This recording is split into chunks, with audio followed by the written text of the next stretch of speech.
أعوذ بالله من الشيطان الرجيم.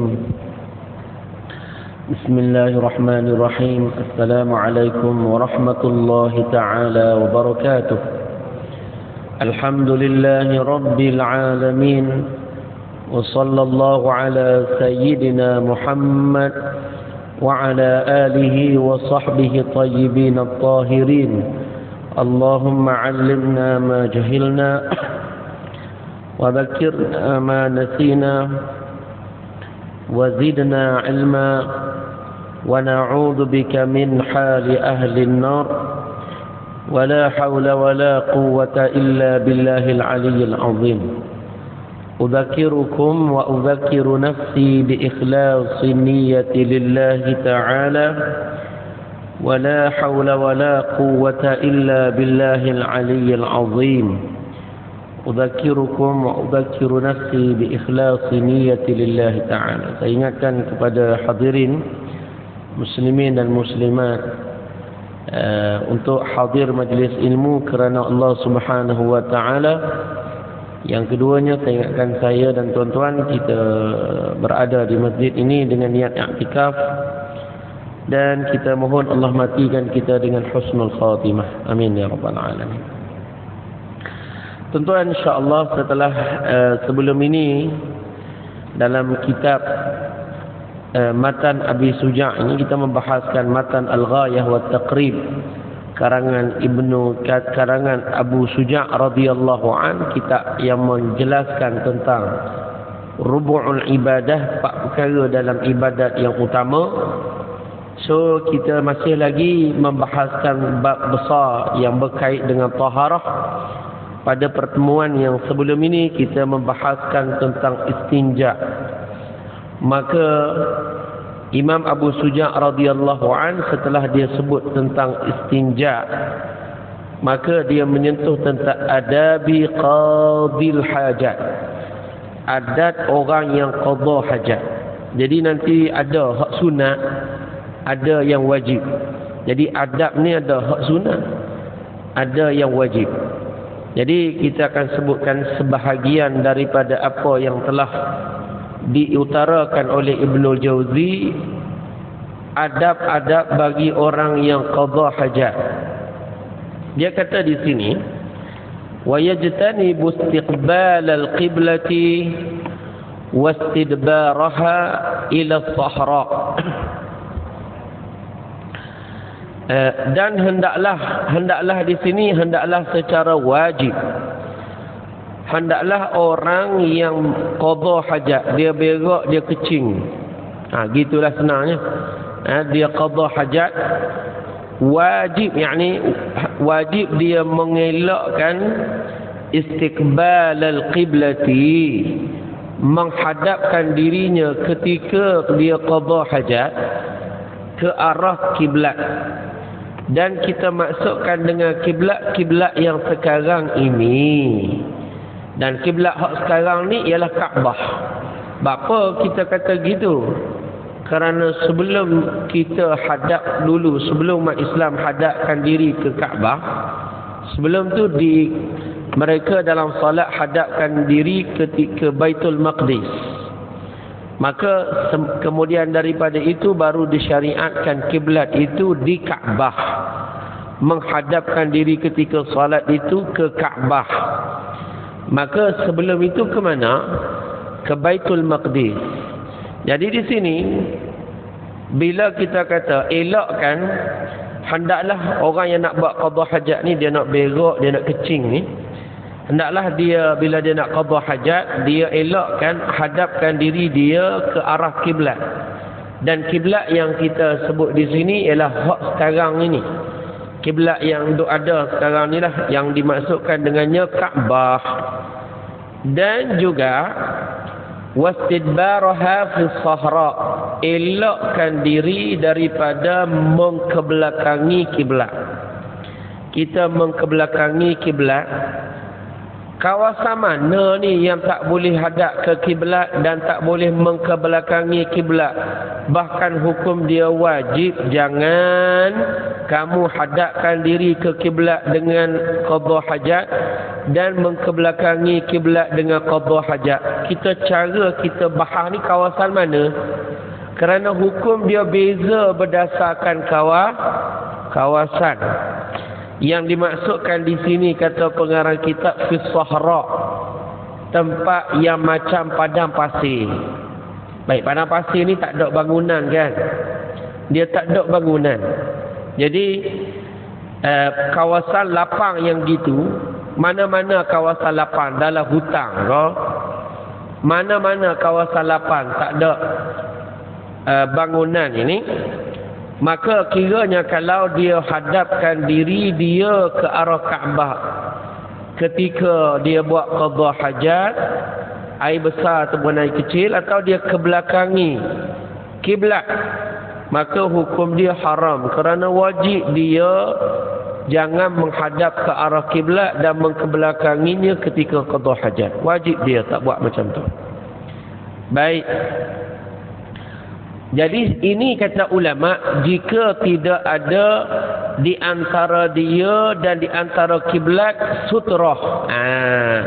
Jadi kita berbicara ni tentang kawasan mana? Kawasan lapang tu. Kalau dulu kawasan lapang di dalam kitab ni dia istilahkan dengan padang pasir lah. Sebab tak ada pokok, tak ada apa dia lah. Kawasan lapang betul. Gitu.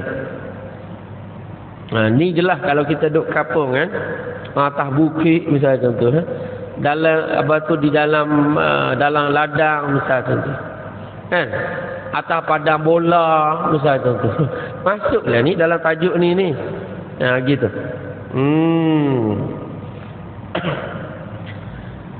Kemudian yang kita kata haram ini jika tidak ada di antara dia dengan kiblat ni satir, sutrah. Sutrah di sini nak panggil apa? Hak duk belakang tu di antara kita dengan perempuan tu kan ada tabir tu kan. Dipanggil juga sutrah tu. Tapi sutrah ni makna dia lebih umum lagi lah. Dia merangkumi banyak benda. Kita boleh jadikan sutrah ni banyak benda. Dan saya akan sebut contoh sutrah yang valid yang orang dulu buat.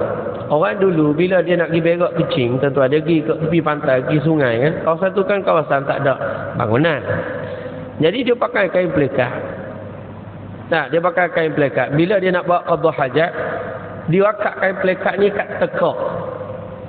Boleh gambar tak? Dia kat tekak. Lepas tu dia buka. Dia start qada hajat. Dia start qada hajat. Jadi sebab itulah ulama kata kain pelikat ni lebih afdal daripada seluar. Kerana dia function dia lebih banyak daripada seluar. Tengok tu, bila nak qada hajat butuh dia boleh buat. Sehingga tak bercanggah dengan syarat. Seluar tak boleh buat lagu tu. Dia boleh jadi sutrah. Dia boleh jadi sutrah. Maka oleh kerana itu tuan-tuan, saya akan sebut isu inilah. Kalau sekiranya seseorang itu dia hadapkan badan dia ketika dia qada hajat, air besar atau air kecil, ke arah kiblat atau dia mengkebelakangi kiblat, haram, wajib dia elakkan. Baik, perbahasan kita ni di kawasan mana? Di kawasan lapang macam padang pasir, kawasan tak ada bangunan, contoh saja padang bola kan, tepi sungai, gitu. Ini percakapan ini jika dia tidak ada sutrah di antara dia dengan kiblat tu, tak ada sutrah. Kalau ada sutrah macam tadilah, macam orang pakai kain pelikat tu, dia letak sutrah. Kalau dia buat sutrah gitu, tak jatuh di dalam dosa. Tak jatuh dalam dosa. Tengok orang dulu dia buat macam ni. Tak jatuh dalam dosa. Kalau dia tapi kalau tak ada sutrah, maka hukum dia dosa. Tak cukup. Baik, kata pengarang kitab, atau ada sutrah tapi sutrah itu tinggi dia tak sampai 2/3 hasta. Sutrah ada dah, Ada penghalang di antara kiblat dengan mengkebelakangi kiblat ni, ada benda yang dia letak pacok, benda berhalang tu. Tapi dari sudut tinggi tak sampai 2/3 hasta. Berapa 2/3 hasta? Jadi kalau tak sampai 2/3 hasta, maka tak cukup, jatuh dalam dosa juga. Mestilah ini syarat sutrah tu berapa banyak, berapa besar dia, kenalah tinggi dia tu 2/3 hasta. Kalau tidak macam tu, tak valid. Tak valid, jatuh dalam dosa juga. Kata pengarang kitab, au balaghahuma, atau dia memang dari sudut tinggi cukup 2 hasta, 2/3 hasta, tetapi jauh di antara dia dengan sutrah tu lebih jauh daripada 3 hasta. Kerana mestilah dia dengan sutrah tu 3 hasta dan kurang. Tak boleh lebih daripada 3 hasta, tak boleh. 3 hasta berapa? Satu hasta tu 45 cm. 45 cm. Ikutlah, ada ulama kata 40 ni, ada kata 47. 45 cm. 0.45 meter. Tak gitu. Jadi katakan dari sudut tinggi cukup 2/3 hasta, tapi jauh dia dengan hasta, dengan sutrah tu, sutrah tu terlalu jauh sehingga dia lebih banyak daripada 3 hasta. Dia syarat dia mesti 3 hasta dan kurang. Maknanya mestilah duduk dekat dengan dia, jangan duduk jauh dengan dia. Jauh lagu mana? Makna lebih 3 hasta tak cukup. Mesti dekat dengan dia 3 hasta dan kurang.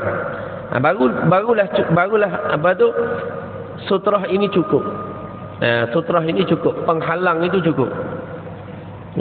Gitu. Dan lebar dia, kata ulama, sekurang-kurang lebar dia tutup kemaluan. Dan ada kata, setengah ulama kata tutup kadar aurah. Dan ada setengah ulama dia kata cukup, tak nampak, kalau orang tengok pun tak nampak kemaluan. Kata ulama, tak nampak faraj. Ini sekurang-kurangnya. Kalau lebih lagi bagus. Jadi percakapan kita ni, apa yang jadi kena ada sutrah ni?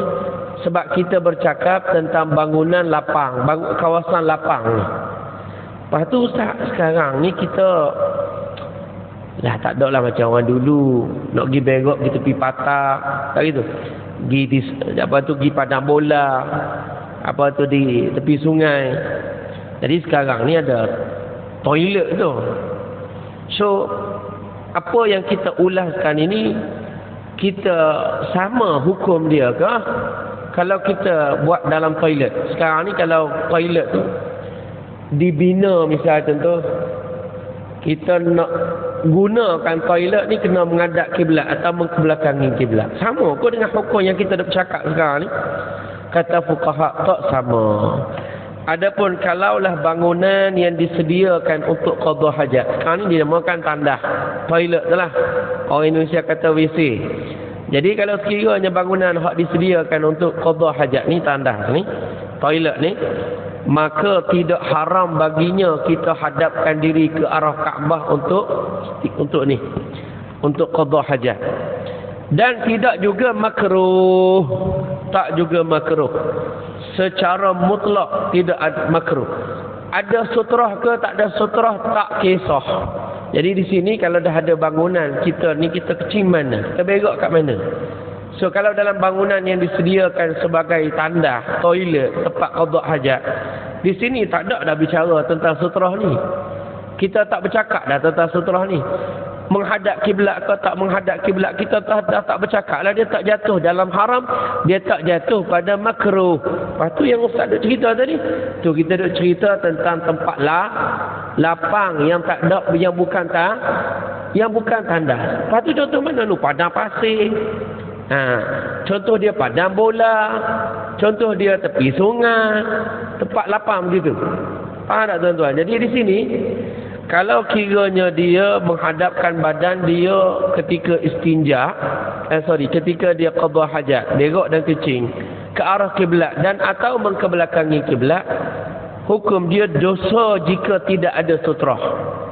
Jika tak ada sutrah di antara dia dengan kiblat. Baik, kalau ada sutrah, sutrah tu tengok dulu, tinggi dia 2/3 ke atas ke tidak. Kalau tak sampai, tak cukup juga, dosa lagi. Baik, tinggi cukup, tengok dulu jarak jauh dia dengan sutrah itu. 3 hasta kurang ke ataupun lebih daripada 3 hasta.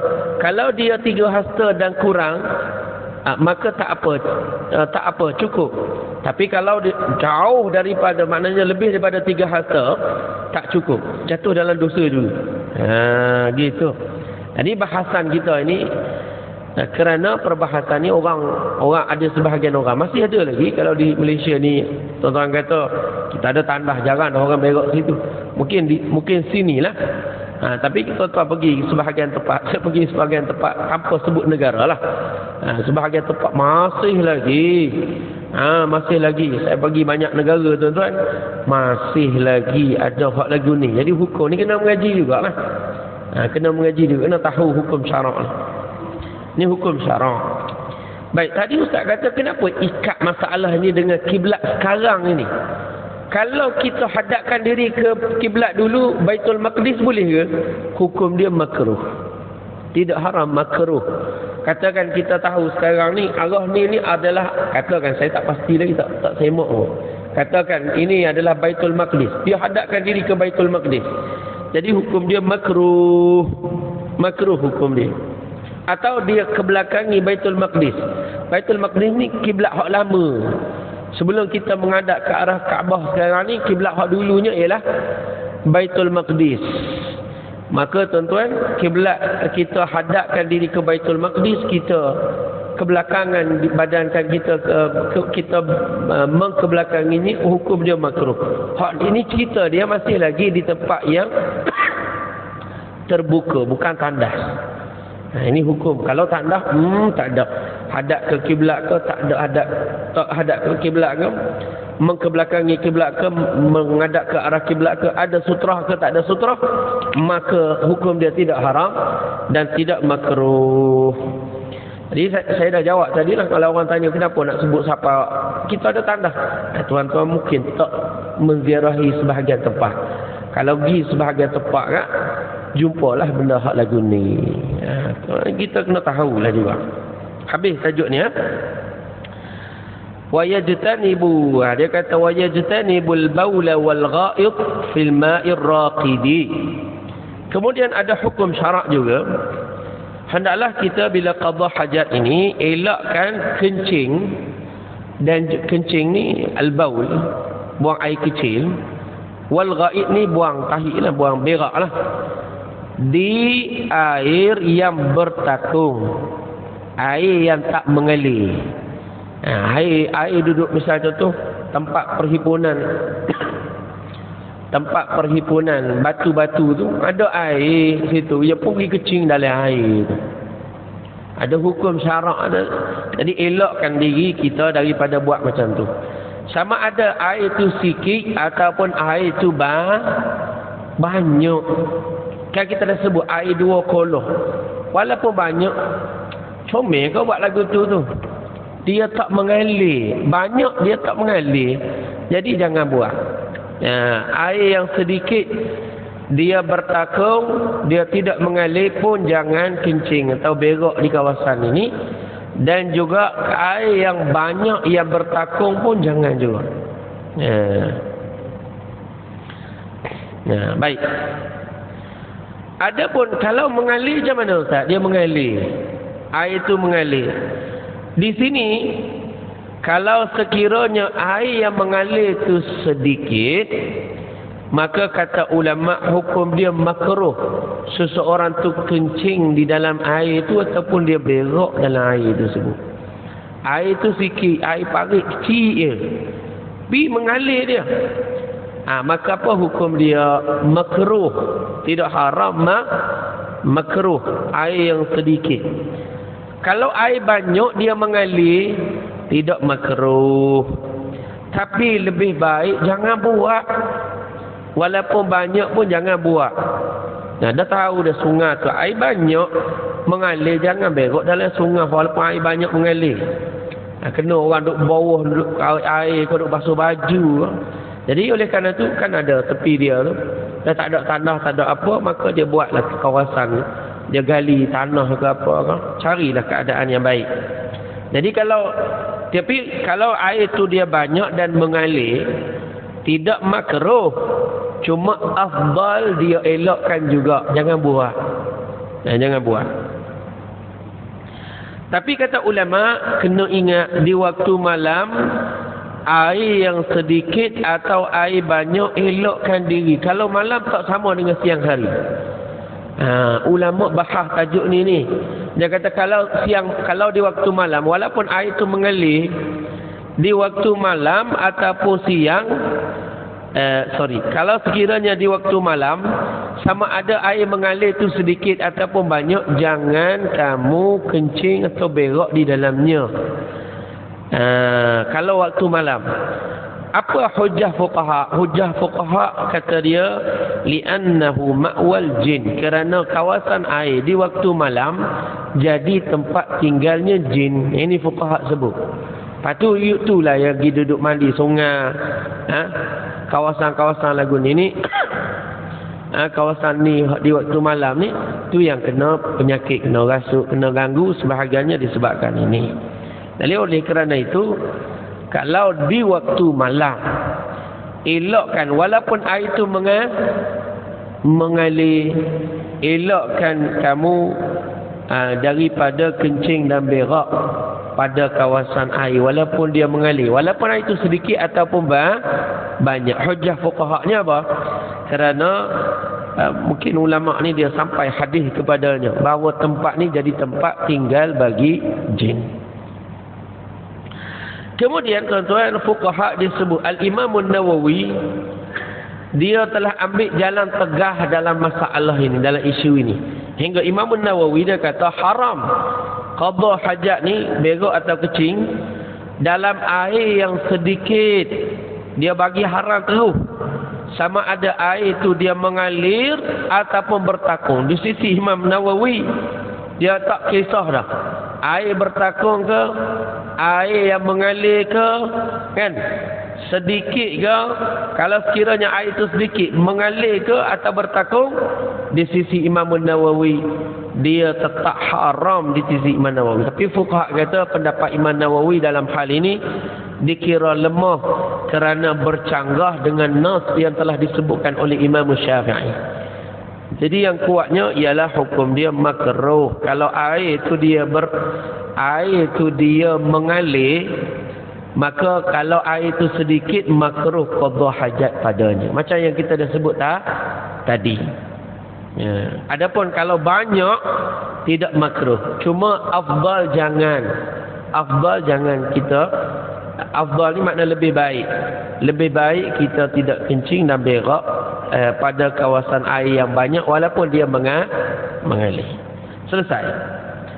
Kemudian Imam Abu Suja dia kata apa? Wa tahta syajaratil musmirah.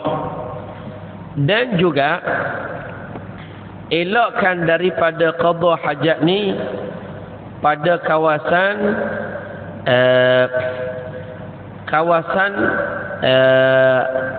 di bawah pokok yang berbuah. Kena elokkanlah. Masa pokok ni kadang dia mari buah tu kan. Dia tidak cerita tentang masa dia tak buah. Sekarang ni pokok masa dia ada buah. Ketika dia berbuah, dan juga sebenarnya masuk jugalah pada ketika yang lain. Jadi kalau orang tu dia qada hajat kawasan ni, hukum dia makruh. Ini banyak sebab lah disebut oleh ulama. Antaranya kalau dah jatuh buah tu bukankah jadi najis, kan? Yalah, duduk dia pergi berak situ, dia kecing situ, jadi jatuh buah deri lagu mana? Tak pasal-pasal pula. Jatuh buah jambu lagu mana? Orang nak makan. Tak gitu. Jatuh buah ikutlah buah apa, buah mempelam ke. Jadi di sini dia elakkan kawasan ini. Kadang-kadang orang-orang dulu dia kata mudah, pokok ni mudah buruk. Disebabkan kalau dia buang najis di kawasan itu. Kan? Jadi di seluruh hukum syaraknya dia elak kan. Ni di antara adabnya, jangan kita buat lagu ni. Jadi kalau buat lagu ni tidak ada adab lah. Jadi kalau anak jiran kita buat, kita bagi tahu dia. Kata jangan buat lagu ni, pergi bagi tahu anak. Jangan mari duduk berok kursi dekat bawah pokok ni sedang berbuah. Kita kata. Jadi ini sebenarnya disebut di dalam kitab para ulama kita. Kemudian kadang-kadang orang pelihara itik tu kan. Juga dia beri kesan tu. Dia bila berak dekat kawasan-kawasan pokok ni, tengok-tengok tak buah. Kan? Dia bagi kesan kepada buah-buahan. Itu berdasarkan pengalaman lah. Baik. Wa yajtanibu juga apa dia kena elakkan lagi? Wa fit tariqi. Elakkan juga dia qada hajat di kawasan jalan. Tempat jalan orang lalu. Jadi jalan ni jalan orang lalu, bukan jalan orang tak lalu. Jalan yang orang tak lalu, kata ulama kata tidak makruh lah. Tetapi tak payahlah, elakkanlah kalau kawasan jalan tak payah. Pak orang jalan juga walaupun tak lalu jalan yang ditutup misalnya tu. Mungkinlah. Tapi kalau sekiranya jalan tu orang lalu, nyayolah orang. Kena kereta dia, kena kaki dia, kena jubah dia. Maka dia elakkan kalau kawasan yang orang lalu.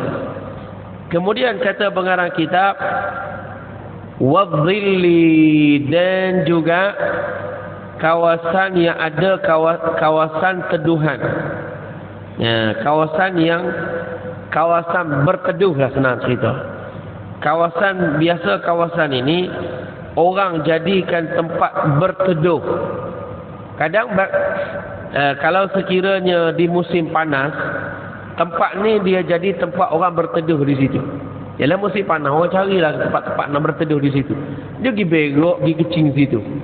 Makruh berok dan kecing kawasan tersebut. Di antara adatnya jangan dia buat lagu tu. Tempat ni orang duduk berteduh di situ. Kejut orang, kawasan-kawasan orang nak datang nak berehat kawasan tu. Kan? Ataupun tempat yang mana orang berteduh, orang jadikan tempat perlindungan ketika musim sejuk. Musim sejuk. Kalau dia cari kawasan hangat sikit, so kawasan tu janganlah dia qada hajat di situ. Jangan dia qada hajat di situ. Kemudian kata lagi wa fit taqbi, dan juga dia elakkan lagi untuk qada hajat di kawasan yang ada lubang pada tanah. Kadang-kadang kalau dia lalu ke kawasan tanah tu, dia jumpa lubang. Kan? Di dalam tanah. Di tanah tu kadang-kadang ada lubang. Maka jangan dia pergi pacang situ, dia pergi kecing situ, dia pergi qada hajat dekat situ. Jadi kalau dia jumpa satu lubang masuk ke dalam, bulat ataupun tidak bulat pun tak kisahlah, lubang tak semestinya bulat lah, maka janganlah dia qada hajat di dalam lubang ni. Ini banyak sebab kata para ulama, boleh jadi tempat binatang dhaif ada dekat situ. Pun nyaya kat dia, tiba-tiba jatuh najis dalam dia. Tiba jatuh najis besar atau kecil dalam dia. Atau ada binatang yang bukan lemah, binatang kuat. Kalau sekiranya dia pergi duduk di kawasan bulat tu, kawasan lubang tu, dia pergi hadapkan kemaluan di situ, keluar binatang yang kuat, dia patuh. Kan sakit. Kan boleh penyakit di situ. Elakkanlah dia qada hajat di kawasan tersebut. Dan dalam kitab Fathul Gharib, dalam kitab Imam An-Nawawi Al-Bantani, dia kata dielakkan tempat ini kerana biasanya tempat ini berhimpunnya sebahagian jin. Jadi kawasan itu juga dielakkan daripada dia qada hajat di situ. Subhanallah. Kemudian kata pengarang kitab, wala yatakallamu 'ala al-baul wal ghaib.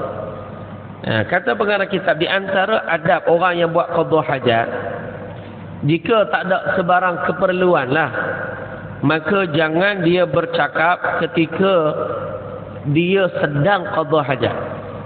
Masa duduk atas makuk tandas lah senang cerita tu. Masa duduk sibuk qada hajat ni, jangan bercakap. Ni dak waktu ni lah nak bercakap, nak menyanyi, nak macam-macam masa ni. Ni bukan waktu dia lah, bukan tempat dia. Maka tempat yang macam ni kita antara adabnya tidak kita bercakap. Ni tak masa tu lah nak ngepek ke, nak beletir ke. Masa ni, masa duduk di atas makuk tandas. Jadi kata ulama jangan. Waktu ni lah isap rokoknya. Waktu ni lah dia buat sekian-sekiannya. Ini bukan adab dia ni lah. Jadi tak ada keperluan apa-apa kita nak bercakap waktu ni. Tapi kata ulama, jika membawa keperluan kita bercakap, boleh bercakap. Misal contoh apa? Kita duduk qada hajat, tiba-tiba nampak ular berjalan menuju seseorang. Oh, kita pun meraung kata, hati-hati ular tu. Dia ni sedang qada hajat. Tapi ini contoh ni nak bagi nampak, bukankah perlu dia cakap gitu supaya orang tu tidak kena mudarat? Perlu. Dia perlu buat macam tu. Maka ketika ada keperluan, ada darurah, maka dia boleh buat macam tu. Tapi kalau tak ada darurah, duduk saja-saja nak menyanyi, nak bercakap. Setengah orang masa ni idea banyak, dia kata dah hadir dalam bisnes masa ni lah, duduk fikir-fikirnya masa ni. Jadi dia elokkanlah bercakap dengan di waktu dia duduk dalam keadaan ini. Juga kalau orang bagi salam ketika dia sedang sibuk qada hajat ni, maka tak wajib jawab. Tak wajib jawab. Dia ketuk tanah, Assalamualaikum, ataupun orang duduk luar lah. Dia datang ke rumah kita jiran, dia tak tahu kita dalam tandas. Dia ketuk rumah, Assalamualaikum, Assalamualaikum. Tak wajib kita jawab. Tak wajib. Sebab duduk dalam tandas. Sebab kita sedang dalam tandas. Kemudian tuan-tuan yang dirahmati oleh Allah Subhanahu wa taala, sambung lagi dia kata, wala yastaqbilu asy-syamsa wal qamara wala yastadbiruhuma, dan jangan sekali-kali seseorang itu menghadapkan diri ke arah matahari dan bulan. Masa qada hajat ni dia tidak menghadap ke matahari dan bulan dan tidak mengkebelakanginya. Jadi maksud dia di sini makruh menghadapkan diri ke matahari dan bulan, atau seseorang itu dia mengkebelakangi matahari dan bulan, arah matahari dan bulan tu. Jadi ke arah barat dan ke arah barat lah kan. Ke arah barat. Maka hal keadaan dia qada hajat tu. Tapi Imam An-Nawawi kata ini tidak makruh. Ada khilaf lah. Ini masalah khilafiyah. Jadi Imam An-Nawawi dia nafikan, dia kata tidak makruh. Imam Nawawi kata tidak makruh. Jadi tuan-tuan yang dirahmati oleh Allah, dengan apa yang telah saya bahaskan ini, apa yang telah disebutkan oleh pengarang kita, selesai kita daripada sebut adab-adab bagi orang yang dia buat qada hajat. Jadi hatta syarak kita ni sampai macam ni dia ajar kita. Jadi masa nak qada hajat pun ada perkara-perkara yang berkait dengan syarak yang kita nak kena belajar. Jadi salah satunya yang telah kita sebutkan tadilah, beberapa hukum hakam yang telah kita nyatakan tadi, ambillah berat padanya. Baik. Cuma satu lagi, kencing berdiri ni hukum dia makruh. Kencing berdiri hukum dia makruh. Tapi kalau kencing berdiri itu menyebabkan kotor, seluar dia jadi kotor, dan kena pada kulit dia kencing, hukum dia dosa besar, kan dosa kecil.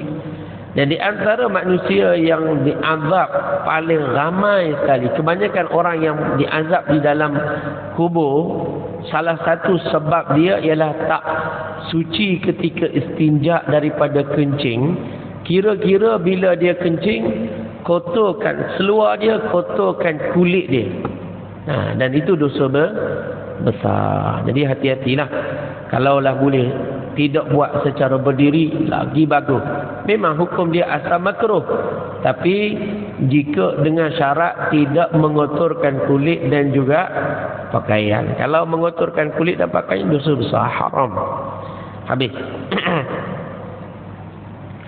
Kemudian pengarang kitab berpindah daripada tajuk istinja kepada tajuk yang sangat penting, nawaqidul wudu, iaitu membahaskan tentang nawaqidul wudu, perkara-perkara yang membatalkan wudu.